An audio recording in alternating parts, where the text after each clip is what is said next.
Good morning guys, কেমন আছো তোমরা সবাই? আশা করছি সবাই ভালো আছো। আর আমি আজকে সকালে একদম ব্রেকফাস্টের একটা রেসিপি নিয়ে চলে আসলাম। আর এটা কিন্তু অবশ্যই বাচ্চাদের ব্রেকফাস্ট। বাচ্চাদের বলতে আমাদের বাড়িতে আজকে এটা বাচ্চারাও খাবে আর বাবারাও খাবে, কারণ আজকে নীল ষষ্ঠী, আমরা সবাই রয়েছি উপোস। তো ওটা আমি বানিয়েছিলাম ওটসের গোলা রুটি। ওটার যদি রেসিপি জানতে চাও তো সেটার জন্য আমাকে কমেন্ট বক্সে কমেন্ট করো, আমি তোমাদেরকে ওখানে যদি কমেন্ট করো তো আমি অবশ্যই ওটার রেসিপি শেয়ার করে দেবো। তো আজকে যেহেতু নীল ষষ্ঠী, তাই সকাল থেকে ঘরে রান্নাবান্না একদম সিম্পল রান্নাবান্না বলতে করেছিলাম শুধু আলু ভাজা আর পেঁয়াজ দিয়ে একটু ডাল, আর খাওয়ার সময় ডিম ভেজে দেবো, কারণ যেহেতু আমরা উপোস ছিলাম সেই কারণে আর বেশি ঝামেলা করিনি। তো welcome back to our new blog. আর আমার চ্যানেলে যারা নতুন আছো তাদেরকে অনেক অনেক স্বাগত আর সবাইকে অনেক অনেক ভালোবাসা। তো দেখেছো এখনও ইন্ট্রোটাও ঠিকঠাক দিতে পারছি না, এমন ভয়েস কভার দিচ্ছি আমি। তো যাই হোক, তোমরা সবাই আমার নিজের লোক, কেউ কিছু মনে করো না। তো এখন আমি ডালটা কাটা দিয়ে সোমবার দিয়ে নিচ্ছি, কারণ আমরা জল ঢালতে যাব। আর নীল পুজোতে তো জল 12টার পরেই ঢালে, 12টার পরেই নীলের বাতি দিতে হয়। শিবরাত্রি যেমন আমরা অনেক রাতে জল ঢালি, কিন্তু নীল পুজো যখন থেকে মাকে দেখেছি তো 12টার পরেই ঢালে। তো এই বাড়ি তো 12টার পরেই কিন্তু জল ঢালে। তো রান্নাবান্না করে নিয়ে আমি এখন সব বাসনপত্রগুলো মেজে নিচ্ছি। আর নীল পুজোতে না বরাবরই ছোটো থেকে আমরাও নতুন জামা পরতাম, জানো তো।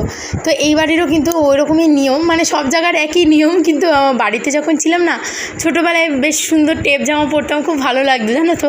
সেই ছোটোবেলাগুলো না মনে পড়ে যায়, যখন একদম ছোটো ছিলাম মায়ের সাথে জল ঢালতে যেতাম নতুন জামা পরে, সেই আবার আমিও ঢালতাম শিবের মাথায় জল।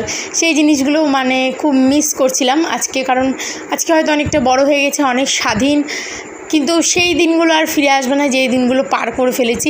আর এখন চোখের সামনে নিজের ছেলের সেই দিনগুলো দেখে না নিজের দিনগুলোর কথা এত বেশি মনে পড়ে, এত মিস করি এই সময়টাকে। এই যে এখন যে আমার ছেলের সময়টাকে আমি দেখি যে ও কত ফ্রি থাকে, হ্যাপি থাকে, ওর কোনো চিন্তা নেই, ভাবনা নেই, খেলছে দুই ভাই মিলে, ওদের মনটা এখন একদম নিষ্পাপ। সেইটাই ভাবি যে আমরা মানুষ সময় কখনো ফিরে আসে না, যেটা চলে যায় সেটা চলে যায়। যাই হোক, অনেক জ্ঞান দেওয়ার কথা আমি বলে ফেললাম, এগুলো আমার পার্সোনাল এক্সপিরিয়েন্স, তাই শেয়ার করলাম, প্লিজ কেউ কিছু মনে করো না। আর ওদিকে কিন্তু মা সব গুছিয়ে নিয়েছে, আর আমার শাশুড়ি কিন্তু এগুলোর এক্সপার্ট। এই দেখো সব গুছানো হয়ে গেছে। আর ওই যে ফলগুলো দেখালাম ওগুলো বাড়ি এসে ওগুলো আমরা খাবো। আর আমাদের মায়েরাও কিন্তু আমাদের বাড়িতেই আসছে নীল পুজোর আর কি করতে।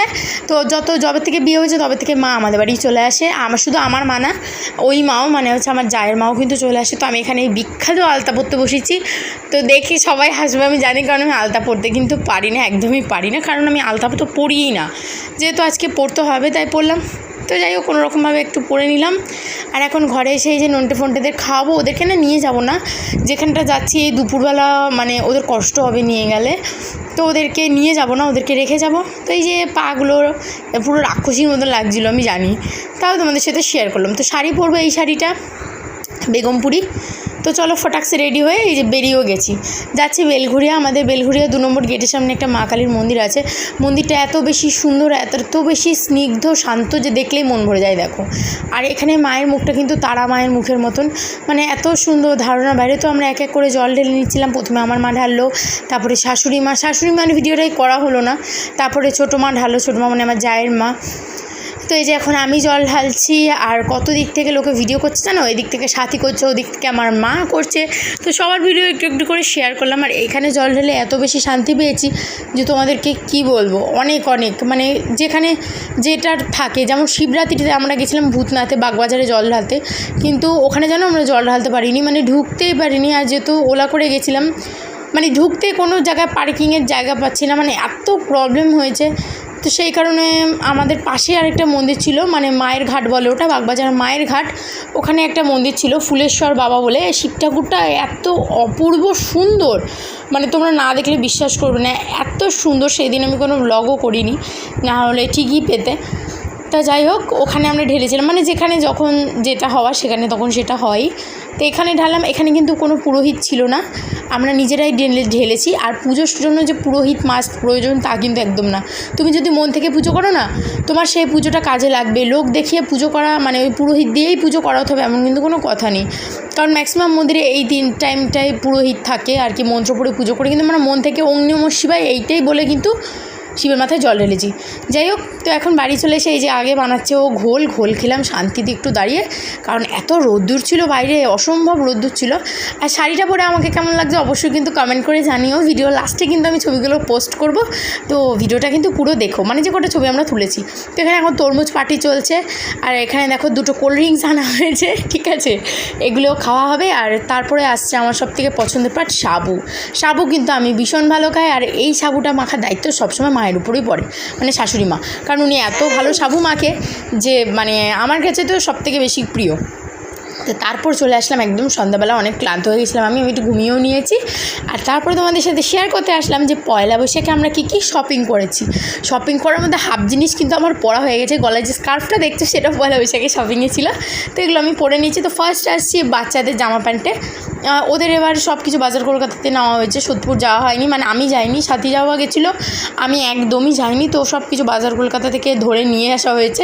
তো ফার্স্ট নিয়ে এসে যেরকম শার্ট, আর আমাদের বাচ্চাগুলো তো তোমরা জানো, আর যারা আমাকে চেনো তারা জানো যে ওরা জুড়বা মানে হচ্ছে যখনই আমরা যাই কিনি ওদের জন্য দুটো সেম কিনি, কিন্তু এই জামাটা পাইনি আর কি, ওটা রেহানের জন্য এনেছি। আর এরকম এই যে 2টো কুর্তা আনা হয়েছে ওদের জন্য, এই গরমে এইগুলো দারুণ, আর আমি খুব পছন্দ করি। আর এই হচ্ছে 2টো প্যান্ট। তো এই হলো, আরও আছে এই যে, তারপর হচ্ছে এই জামাটা আমি আরেকটা দেখাতে পারছি না, কারণ আর্য এই জামাটা পরে গেছে দিদুন বাড়ি, তো এইটা রেহানের সেটটা। আর এই 2টো দিয়েছে সাথীর মার, আগে যে আকাশের সাদাটা দেখালাম ওইটা দিয়েছে কিন্তু আমার মা, আর এইটা দিয়েছে আমি। এই যে ঘন্টুরটা তো একদম পুরো সেটের সাথে ম্যাচিং পেয়েছি, এই দেখো 2টো, মানে এই 2টো জামা, এই যে এই প্যান্টটা পুরো ম্যাচিং পেয়েছি, এটা ওর, কিন্তু রেহানের পানি, রেহানের জন্য এই প্যান্টটা নিয়ে আসা হয়েছে। আর তারপরে আমি নিয়ে এসেছি গরমে চৈত্র সেলের 2টো ছাতা, যদিও আমি কিন্তু ছাতা একদম ইউজ করি না, বাট নিয়ে এসেছি, বাড়ির সবাই ইউজ করে। আর আমার জন্য যেগুলো নিয়ে এসেছি সেগুলো হচ্ছে একদম অর্ডিনারি কুর্তি, কিন্তু রেহানের বাবার জন্য কিছু হয়নি, ও বললো অক্ষয় তৃতীয়ার আগে নেবে, তো ও যখন নেবে, ও যায়নি শপিং করতে, আমি কী করবো বলো, ওটা তুমি পছন্দ করে আনতে পারছি না। তো আমি এখানে এই যে 50 টাকা করে সেলের 3টে স্কার্ফ কিনেছি, আর ওই নাইটের যে দেখালাম ওইটা আমার মা দিয়েছে। তো ফার্স্ট হচ্ছে এই কুর্তিটা, এইটা নিয়েছে আমাদের বাড়ির পাশে একটা দিদি আসে, সেই দিদির থেকে এই যে সেম এই 2টো একদম পুরো সেম, কাপড়টা এত ভালো ছিল তো আমি 2টো নিয়েছি। আর এই একটা, এটাও ওই দিদিটার কাছ থেকে রাখা। আর রিপন আমাকে একটা কুর্তি এনে দিয়েছে, সেটা হচ্ছে এটা জাম কালারের মধ্যে সুন্দর, তো এটা আমাকে ও এনে দিয়েছে। আর আমি 2টো শর্ট কুর্তিও রেখেছি, এই যেরকম ভীষণ সুন্দর দেখতে, এগুলো আমার এত পছন্দ হয়েছিল যে আমি 2টো এনেছিলাম, আমি 2টোই নিয়ে নিয়েছি। আর এটা পরে দেখেছিলাম বলে উল্টো করে রাখা রয়েছে। তো এই ছিল আজকে শপিং ভিডিও, কেমন লাগলো অবশ্যই কমেন্ট করে জানিও। আর যাকে যা দিয়ে বলছে সবাইকে একটা করে নাইটি দিয়েছি, সেগুলো আর ভিডিও করতে পারিনি কারণ সবাইকে দেওয়া হয়ে গেছে, তো ওগুলো আর শেয়ার করতে পারলাম না। তো কেমন লাগলো ভিডিওটা অবশ্যই কমেন্ট করে জানিও। দেখা হবে নেক্সট ভিডিওতে, ততক্ষণ সবাই খুব ভালো থেকো, টাটা।